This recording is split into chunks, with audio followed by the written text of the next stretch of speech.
Young Bok waits alone as a soldier approaches with a large bag filled with clothes that need sewing. At the workshop, she joins the other women and begins her work. Her hands move quickly and precisely. Her stitches are neat and she works faster than anyone else. But instead of admiration, she receives whispers. One of the women named Yang Dek grumbles that Young Bok must be enjoying a lucky life now that both of her in-laws have passed away. With her husband missing, she assumes all the inheritance will fall into Young Bok's hands. Yang Dek keeps complaining, saying Young Bok never smiles and always looks angry. Her rant only stops when another woman, Gyeong Ja, tells her to stop. It is here that we learn the truth behind Young Bok's silence. Years earlier, her older sister had been taken as forced labor by the Japanese military. Young Bok herself almost became a comfort woman. To protect her, her parents forced her into marriage at the age of 14. The wedding was rushed and she never met her husband afterward. At the time, he was studying in Japan and he never returned. After Korea gained independence, one by one her parents and her in-laws passed away. Young Bok handled every funeral on her own. Now she lives alone and holds on to only one hope: the husband she has never seen in 5 long years. She doesn't smile because life has been too heavy, not because she is cold or cruel. One night after years of uncertainty, she stares at the only photo she has of him. She has no memory of his real face. But fate suddenly shifts. A man appears at her door. That moment shatters what little peace she held. The man is Seo Rim, her husband, and he is not alone. Beside him stands a pregnant Japanese woman. The shock is overwhelming. Embarrassed and heartbroken, Young Bok pretends to continue her chores as if nothing is happening. In the silence, 3 lives collide and nothing will ever return to the way it was. This is The Two Women.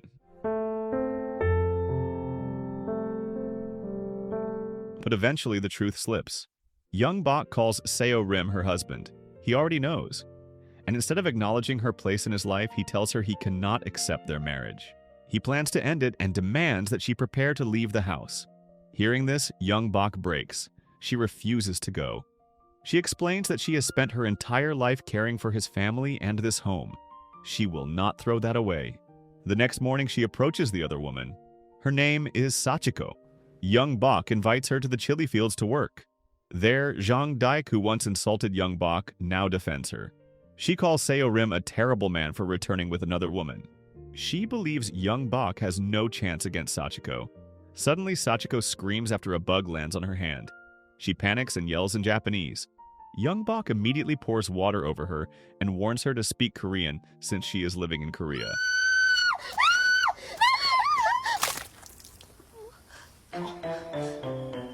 너 우리말 할 줄 알잖아.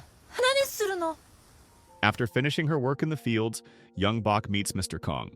She asks if she can sew again so she can earn extra income, but he refuses. To him, it makes no sense to pay her when the money will only benefit the Japanese woman living in her home. Later, when Young Bok counts her wages, his words echo in her mind. Everything she earns is being used to support Sachiko and her husband, not herself. Frustrated, she finally takes money from Sachiko and reminds her that, since they are living under her roof, they should be the ones paying, not her. Sachiko reacts with anger and tells Young Bok that she should be the one to leave.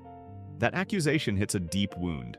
Young Bok explodes, pouring out years of resentment toward Japan for taking her family, her peace, and her future. In her eyes, all Japanese people are the same. There is no difference. At home, Sachiko complains to her husband, upset about being insulted. But before the tension settles, Young Bok arrives with food. During the meal, she deliberately sets the dishes separately, refusing to share space. Sachiko ignores this and calmly moves her meal so she can sit beside her husband. That night, Young Bok refuses to sleep inside. There are only 2 rooms and hers is beside her husband's room. She cannot stand the thought of hearing anything. Seeing her outside, Seo Rim steps out and tries to convince her to sleep indoors. She refuses, still holding on to her pride and resentment. A moment of clumsiness sends Seo Rim tumbling onto her, and they freeze in embarrassment. Unfortunately, Sachiko sees everything. 싫다니까요? 싫다요? For the first time, Seo Rim really looks at Young Bok. He notices her beauty, and guilt finally reaches him.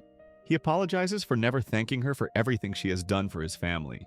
He tells her he now accepts her as his wife and wants to start living properly with her.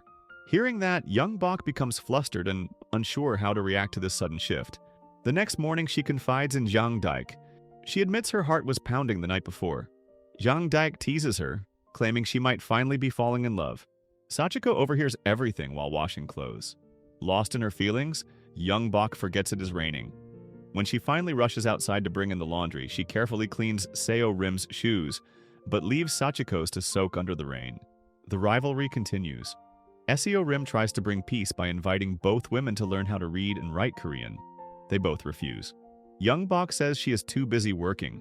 Sachiko casually comments that Young Bok can survive even while illiterate. The remark hits a nerve. Young Bok becomes angry, and their tension grows stronger. Seeing the tension, Sachiko tries to soften the mood. She proudly explains the meaning of her name and even combines both of their names into one word. The new name means happiness, a symbol of what she hopes their future could become. That night, Young Bok struggles to sleep. She hears her husband coughing nonstop. Worried, she steps out to check on him. Sachiko appears moments later with a handkerchief and gently comforts him. Watching them, Young Bok feels small and jealous, as if she has no place beside them. But that jealousy disappears when she notices the handkerchief stained with blood. The sight hits her with a painful and familiar fear. Later, she washes his bloodied clothes with trembling hands. Sachiko approaches and tells her to stop because the stains never come out. She admits she has tried many times, but Young Bok refuses to listen. She lashes out, calling Sachiko foolish for thinking she cannot fix it. In her mind, cleaning the blood means saving him, restoring him to the man he used to be. She does not notice that Seo Rim has been listening. He finally tells her the truth. 6 years ago, he was imprisoned in Tokyo because he joined a group that studied the Korean language. In prison, he became sick with tuberculosis. When Korea gained independence, he was released and returned home. But now he knows he is nearing the end of his life. The next morning, tension rises again. Young Bok sees Sachiko hanging his clothes and suddenly slaps her. She blames Sachiko and all Japanese people for his illness, for the suffering she has endured. Sachiko stands her ground and says she is not a mistress. Then she says something unexpected. She understands Young Bok's anger because she once felt that same bitterness. She once wanted to hurt someone too. But in the end, they are both here because they are afraid of being alone and both want to stay with the same man. Young Bok is stunned into silence. As guilt begins to take over, Seo Rim appears outside the house. He surprises Young Bok with a bicycle. She says she cannot ride, but he gently tells her he will teach her. Later that afternoon, Young Bok becomes worried when Sachiko does not return home. She searches for her and finds her near a river where she has slipped and hurt her ankle. Even after everything, Young Bok helps her and carefully wraps her injury. She also checks on the baby, and Sachiko places Young Bok's hand on her belly to reassure her that the baby is fine. For the first time in 5 years, a small smile appears on Young Bok's face. And strangely, another small argument follows, but this time it feels softer, almost playful. A moment that marks the beginning of something new between them. On the way back, Young Bok helps Sachiko with her shoes. Sachiko asks about the ring Young Bok always carries. She explains that it belonged to her mother and holds the memories of her family. Sachiko then shares her own past. She was raised as an orphan, no family, no place to belong. The confession surprises Young Bok. After all this time, they finally realize they are not so different. That evening, the atmosphere changes. Young Bok pours tea for Sachiko and even gives her a new pair of shoes. She promises to protect her until the baby is born. Seo Rim watches them silently with relief and happiness. For the first time, his two wives are no longer divided by anger, but connected by understanding and care. The next morning, Young Bok visits Gyeongja to ask for some seaweed. Luckily, there is still a little left. As she hands it over, Gyeongja asks when the baby is expected. Young Bok guesses sometime this month. Gyeongja praises her kindness and care, but reminds her not to forget about herself. One day she will need seaweed too. Back home, Young Bok begins sewing clothes for Sachiko's baby. Every stitch shows how much she has changed and how deeply she now cares. While she works, Seo Rim quietly enters the room to grab a book. Young Bok hesitates, wanting to speak, but the words feel heavy. Just as he turns to leave, she gathers the courage she has been holding back. She asks him to sleep in her room that night. Seo Rim agrees. That night they share the same room, though they lie far apart. In the quiet, he tells her something heartfelt. He feels grateful to have known her and hopes she will not be left with painful memories. He holds her hand and leaves her with a final request. After Sachiko gives birth, she must learn to ride the bicycle. He believes she will need it someday. Young Bok nods slowly, tears filling her eyes. His words sound like a farewell. The next morning, Sachiko screams in pain. The baby is coming. Young Bok rushes to help and runs to inform Seorim, asking him to stay beside Sachiko while she fetches the village women. But as she calls his name, something feels wrong. Seorim remains still, silent. At first, she assumes he is focused on writing, but when she looks closer, she realizes the truth. He is gone. Young Bok breaks. The grief is overwhelming. She waited 5 long years for his return, hoping for a new beginning, but instead, fate gives her loss. Sachiko holds her newborn while trying to process everything. Suddenly, she hears a noise outside. Young Bok is burning Seorim's books and memories. Sachiko rushes to her and finds her collapsed in despair, moments away from giving up completely. Sachiko holds her tightly and begs her to keep living. They have survived too much to surrender now. 영복 씨 기억에도 너무 상처만은 아니었기를 바래요.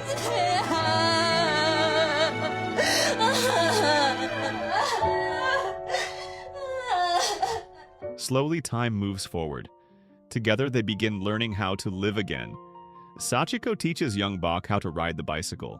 At first, Young Bok is terrified, but Sachiko encourages her, sharing memories from Japan, including the time she crashed into a wall and lost her job. Young Bok listens, her fear replaced by curiosity, unaware that Sachiko has already let go of the bicycle. She is riding on her own.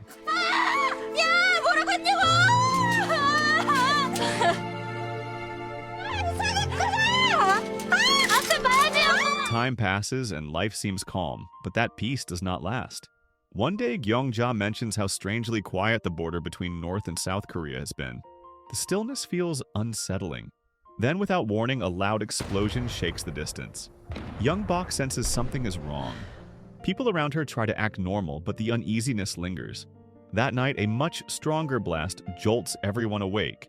For a moment, they try convincing themselves it is only a military drill. But then alarms begin to ring, and the reality becomes impossible to ignore. Young Bok looks out the window and sees chaos unfolding. She and Sachiko quickly leave the house along with the other villagers running for shelter.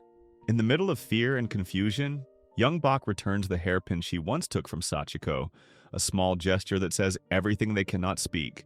She promises they will face this just like everything else they have survived. But danger finds them quickly. A group of soldiers storms the area searching for the enemy.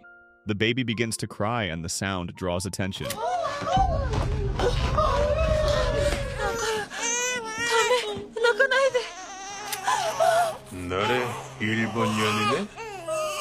When Sachiko speaks, her Japanese accent gives her away. The commander decides to take her. Young Bok panics and acts without hesitation. She grabs a bottle and strikes the soldier, knocking him unconscious.